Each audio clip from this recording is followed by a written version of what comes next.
নমস্কাৰ সকলোকে ভাস্কৰজী চিনেমা হললৈ স্বাগতম জনাইছো। মই শ্ৰী হৰিপ্ৰসন্ন হাজৰিকা।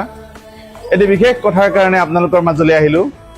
এটা বিশেষ অনুৰোধ, দাদাই বহু কষ্ট কৰি আমাক এই ৰৈ ৰৈ বিনালে ছবিখন দি থৈ গৈছে আৰু আমি দেখা পাইছো বহুত দুখৰ কথা, বহুত জেগাত এই চিনেমাখন পাইৰেচি কৰা হৈছে। তো দাদাইও এই কথাটোত বহুত দুখ পায় আৰু দাদাই ইতিমধ্যে ছ'চিয়েল মিডিয়া যোগে সকলোকে অৱগত কৰি গৈছে যে ষ্টপ পাইৰেচি।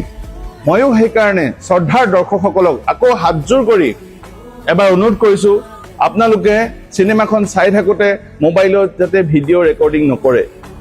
মই আকৌ কৈছোঁ, দাদাৰ প্ৰতি সন্মান জনাই অসমীয়া ছবি জগতক আগবঢ়াই নিবলৈ আমি চিনেমা চলি থাকোঁতে যাতে মোবাইলটো উলিয়াই ভিডিঅ' ৰেকৰ্ডিং নকৰোঁ, তাৰ কাৰণে মই সকলোকে কাতৰভাৱে আহ্বান জনাইছোঁ, অনুৰোধ কৰিছোঁ। ধন্যবাদ।